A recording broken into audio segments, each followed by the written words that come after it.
Hello, ladies and gents. Welcome to the second in my series of Tink's Medieval Times Battlefield playthroughs on Medieval 2 Total War. This is the experiment continues. I'm very excited today to bring you the February 1098 Battle of Lake Antioch, fought between one of the stars of last episode, Bohemond of Taranto, and the Seljuk Malik, or king, Ridwan of Aleppo. Just as a quick word before we get started, this battle takes place just over 6 years before the Battle of Harran, which we looked at in our previous episode, and the context was somewhat different. So Bohemond of Taranto, at this point, is not Prince of Antioch. Antioch is still in Turkish hands at this stage, and in fact, the Crusaders are in the process of besieging it. So Bohemond is one of the key players in the First Crusade, or the Prince's Crusade, and Ridwan is one of the Seljuk family who run the mighty Seljuk Sultanate, the largest of the Turkish states, into whose contact the Crusaders arrive in the First Crusade campaign. And Ridwan is essentially a local ruler with local aspirations and ambitions, and we will see those play out in due course. In true Blue Peter fashion, here's one I made earlier, the Battle of Lake Antioch. Just a couple of things about this screen. I've picked the map Quarry Crossing because I think it best illustrates the kind of lay of the land in the Battle of Lake Antioch. The only thing it's missing, as I say, is a lake, unfortunately, but you'll just have to use your imagination there. But I like the way that the gently undulating hills and the little path that you see ahead of you emulate essentially the route that Ridwan's army attempts to take in relieving the siege of Antioch in February 1098. And the only other thing to draw your attention to, Ridwan of Aleppo was not one of the medieval world's better battlefield commanders, and so I've set the difficulty for this battle as medium difficulty. I promise this is for historical purposes and not because I am salty about how the previous battle played out for me, although those of you who watched that battle will know that that was a bit of a debacle. I'm hoping that this time I'm going to win the Battle of Lake Antioch in much the same way that Bohemond of Taranto did, but we shall see. Two factions, a bit more straightforward than the last battle. I've picked the Medieval 2 Total War Principality of Antioch faction for Bohemond. Just bear in mind the Principality of Antioch, at least the Crusader Principality, does not exist in February 1098. Antioch is still in Muslim hands. The Turks, of course, are going to be representing Ridwan's forces. This is the army I will be commanding. It's predominantly cavalry. I have also put some infantry in there because Bohemond did have foot soldiers at the Battle of Lake Antioch, but not good ones. This is the High Middle Ages, so infantry tends to be a bit weaker than cavalry. Anyway, I've deliberately gone for some of the lower-end infantry in the Principality of Antioch's unit roster from the Medieval 2 Total War game engine to emulate this. Just one thing to bear in mind is the range of cavalry I have. They're mainly heavily armoured knights. I've got a couple of units of sergeants. I've also got a general's bodyguard unit to whom I've given 2 chevrons. 2 silver chevrons, I should say. The reason for this is Bohemond of Taranto was one of the great battlefield warriors of the late 11th and early 12th century. He was a physically large man, and one of these characters, very much like the kind of the lead players in your historical epics or the Lord of the Rings or something like that, who also always find themselves in the thick of the fighting and inexplicably survive every single time. Bohemond of Taranto is an historical example of this actually playing out in real life. Prior to the Battle of Lake Antioch, he had thrown himself into battles like Nicaea and especially Dorylaeum in 1097 and survived them. He's going to do the same here, I hope, anyway, in my playthrough, but certainly historically at Lake Antioch, and he's also a key player in the various sieges and battles around Antioch that follow. So that's why the chevrons are there. Ridwan's army is bigger. It is predominantly composed of cavalry. Ridwan brings a large number of horsemen who are perfectly good combat cavalry, don't have the same kind of shock charge ability as their Crusader adversaries, but do have more flexibility and versatility in terms of their use of bows. I've got a range of different cavalry here, mainly Iqtadar, but there's also some Hasham and some Alan-like cavalry, just to show the kind of variety that Ridwan would probably have had in his army as well. Ridwan's also got some useless infantry. I don't expect this to be a particularly big infantry battle. The real Battle of Lake Antioch wasn't. I mean, the Crusader infantry do a little bit of pinning down the Seljuk forces, and the Seljuk infantry do a little bit of getting massacred by the Crusaders at the end. I hope to emulate that in this battle as well, but we will see how we go. Let's get started.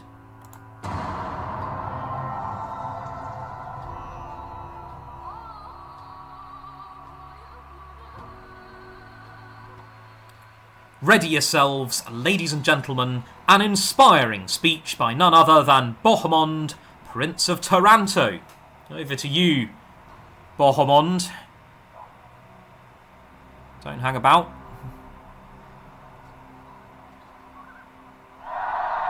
Any time today.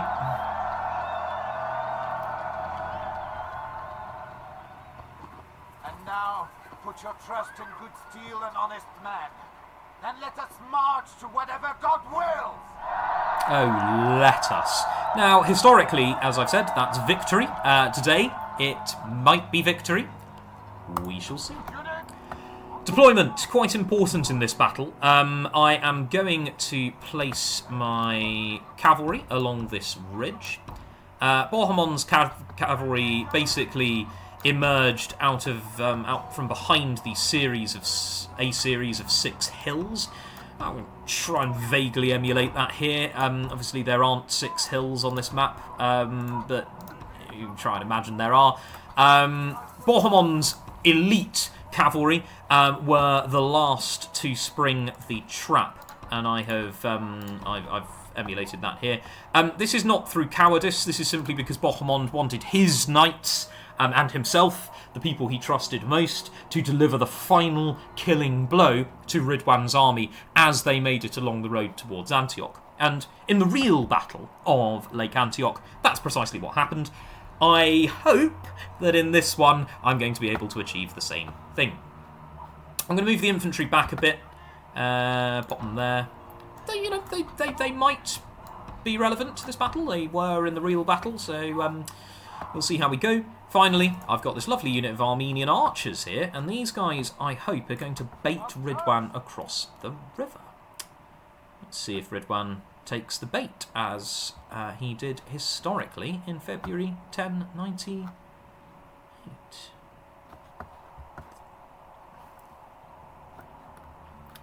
Ooh, yep, so far looking good, but are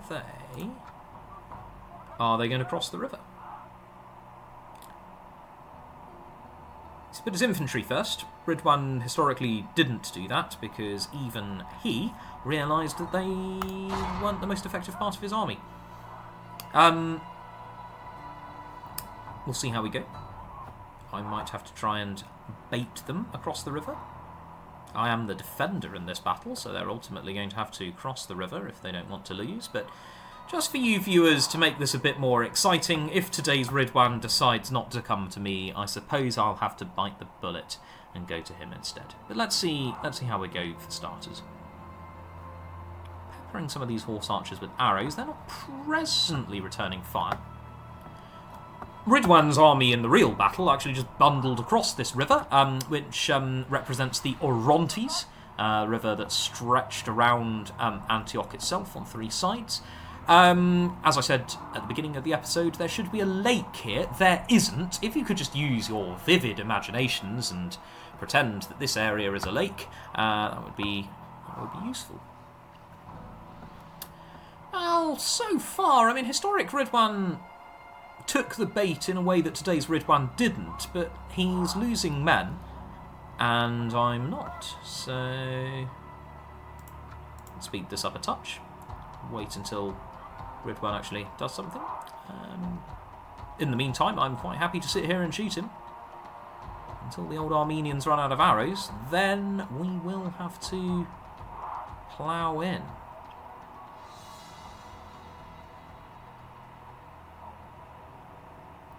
There's movement.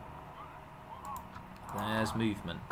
Okay, well, that doesn't seem to be having the desired effect. I'm going to send a unit of mounted sergeants, not to attack Ridwan, but just to see if we can try and encourage his forces to cross this river. He's already lost a lot of men to these archers.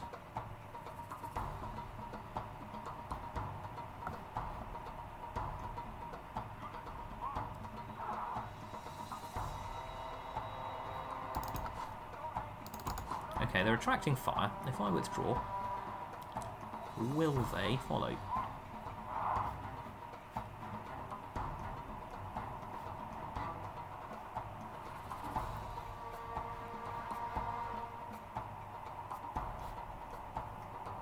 No, they will not. Oh, yes they will. Here we go. So today's Ridwan is doing what historic Ridwan did. I'm going to try and get these Armenians out of the way because I don't want them to die. It doesn't look as though I'm going to have a lot of choice. I think they're going to die. Let's... Shall we spring the ambush? No, let's wait for the rest of them to cross the river. And then... let's go. So...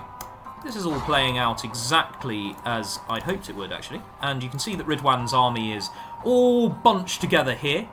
If my cavalry can get a little bit of a mosey on here. Look, they're actually withdrawing again. There was an element of panic in Ridwan's army historically as well. And what I'm going to try to do is actually just bring everyone in down here. You can see that a number of Ridwan soldiers in today's battle are panicking and running back across the river and getting in each other's way. This is exactly what happened in the real battle. If we remain true and steadfast, victory will be ours. It will. However, let's not get too cocky here, because now the rest of Ridwan's forces are crossing the river. Let's wait for them to charge, and then we take them in the flank again. Only half the enemy force remains. And I'm going to leave... Bohemond might be a little bit disappointed by this, but I'm actually going to leave Bohemond out of this for the moment. In fact, I'm going to see if I can get him to come around the back of this army, which I might be able to do. And the rest, while I'm doing that, the rest of my troops are going to... oh, no, actually, look, we can just send him into the side of Ridwan's bodyguard unit. Look at this. A noble charge. It's a chaotic and perhaps not the well-ordered set of stage directions that I laid out for you at the beginning of this battle, but actually I imagine the historic Battle of Lake Antioch was similarly chaotic. Good riddance, the enemy general flees like the coward he is. Now, in the real battle... break the spirit of his army. In the real battle, Ridwan of Aleppo actually does get away. In this battle, I've actually outdone Bohemond. Not that I'm bragging or anything, but I've actually captured / killed Ridwan. Oh dear, these Armenians they've taken a bit of a hit for the team. I'm hoping that the mounted sergeants will arrive in time. But it looks as though the Battle of Lake Antioch, just as occurred in February 1098, is about to play out in much the same way today. Let's zoom in and enjoy the slaughter. Oh, okay, they died quicker than I was expecting. Oh, look at this. This is a bold manoeuvre from these 6 Antiochene knights. Our cowardly foe runs. We must push our advantage. We must, shall we? Shall we?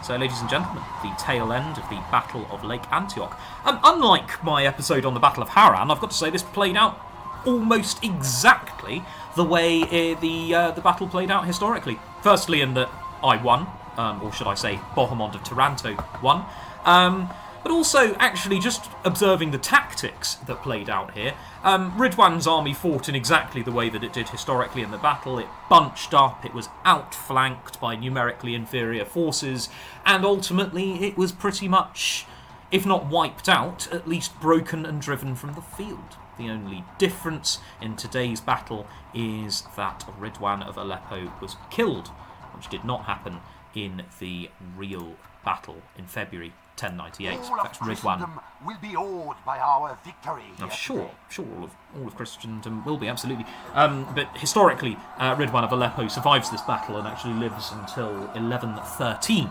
outliving Bohemond and many of the other Crusader leaders. Ladies and gents, Captain Guillaume today was actually Bohemond of Taranto, played by me. Historically, Bohemond won the 1098 Battle of Lake Antioch. Today, Bohemond won the Battle of Lake Antioch. Captain Ibak, played by Ridwan of Aleppo, lost that battle, both historically and in today's conflict. Folks, it's been really good to have you on board. Any suggestions, hints, praise or criticism, please send to tinksmedievaltimes@gmail.com, and I wish you all a splendid day.